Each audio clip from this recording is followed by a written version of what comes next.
Here's the newest creation. It's a dual rotor motor generator. Has two rotors, 16 magnets, 20 millimeters by 1.5 millimeters. All the magnets in each rotor face the same direction. The experiment I'm going to do is have one rotor a little bit this way and not have them straight across with the magnets. I'm going to do different offsets, try to beat Lenz's law that way. Coils are generator coil on this side, motor coil on this side. The motor coils are kind of dome shaped,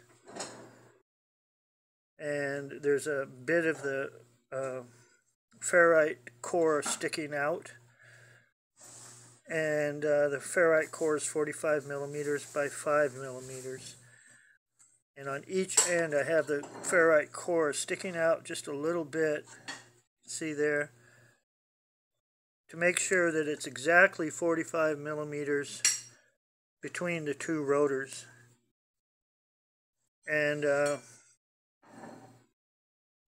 I have timing magnets over here,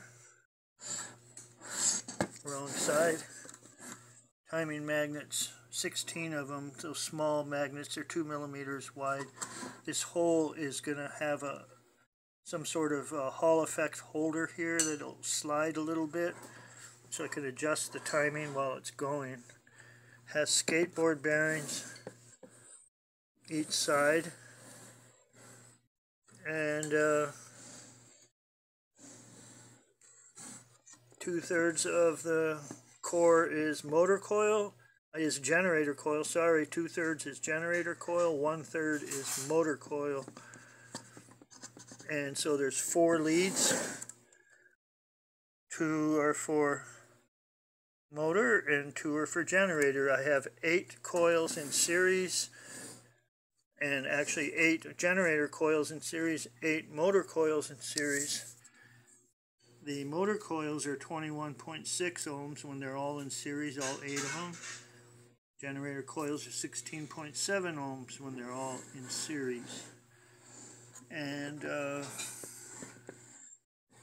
so the construction is you can adjust it, the stator plate,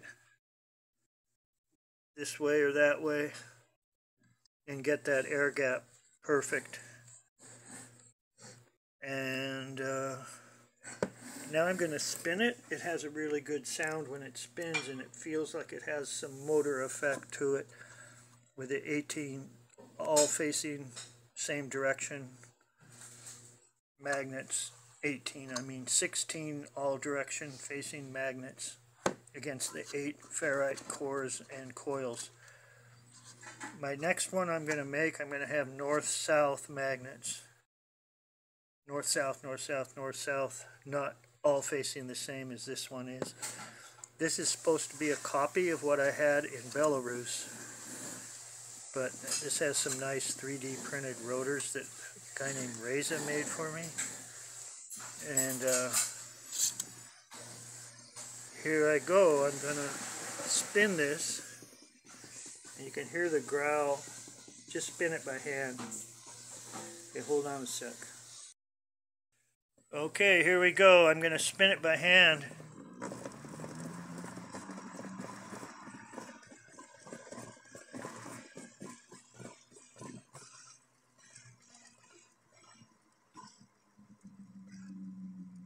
It's a pretty good spin to it.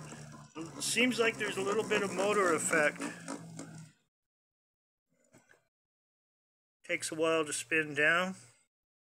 This is 16 magnets against 8 cores.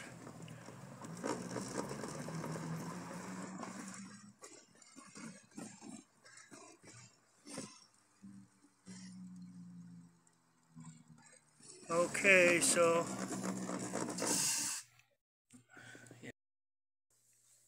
okay, here's the next one coming up. You can see the ferrite core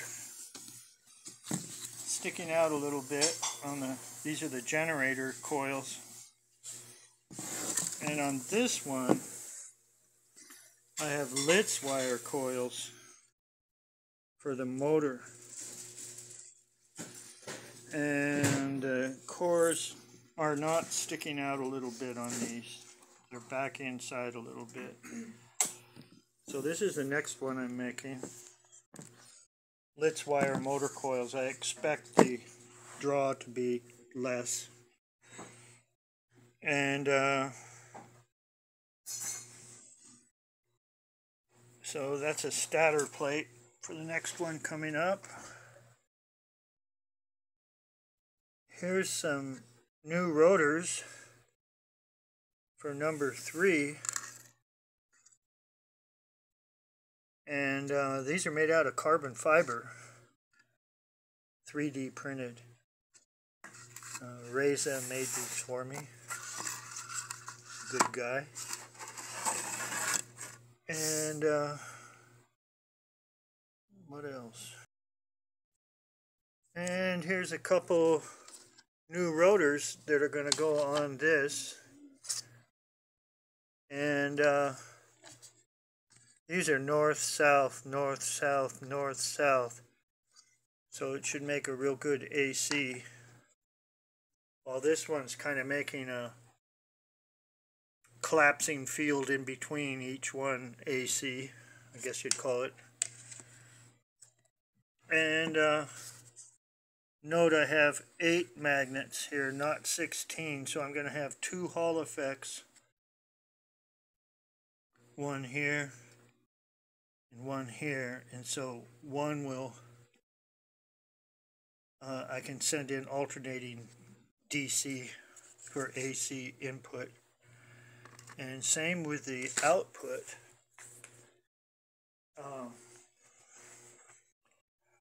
I can have switching into,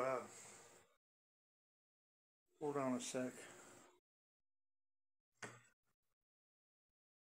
So also I can have switching in AC, and I can also switch out, not just take power directly from the coils into capacitors or the load. So I can have 2 timing discs, 2 Hall effects here, 2 Hall effects here, so I can actually switch out power. Like at the sine wave peak, I'll cut it and turn it off right at the after the sine wave peak, right after, because if you're filling caps, you're not going to be able to fill any more than whatever the sine wave peak is. So that's a good time to turn off power filling up the caps. So it should be a sawtooth looking AC or alternating DC filling up caps, and then the caps can be disconnected when they hit the load, have them decoupled, have them floating.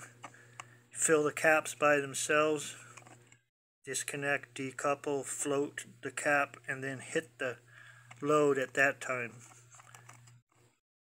And that's what I'm planning to do. So here's a 16 magnet one. I got these little magnets, 1.5 millimeters wide is all they are.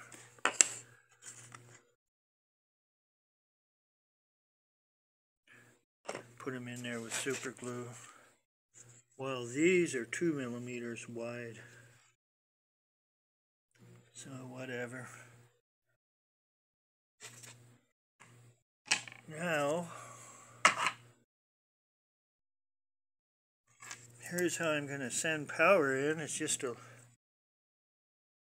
single little MOSFET.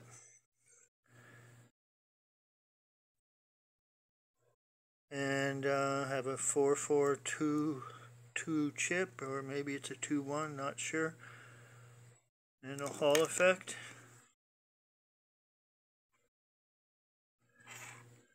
And so the Hall effect's going to be against those timing magnets, you know. And I can change the position a little bit. So I'm going to need a couple of these circuits. very simple. You put it on the, this is an N-channel MOSFET, so the source goes to ground, and this really kicks out a lot of back EMF flyback. My latest theory, it's combined if you do it right. This flyback's kind of voltage. Back EMF is what causes lens law lugging. And back EMF is more of a magnetic force. It's in opposite to the rotation of the rotor. It pulls it back. Anyways. Okay, so I guess that's pretty good. Here's the little motor generator. Okay, thanks for watching.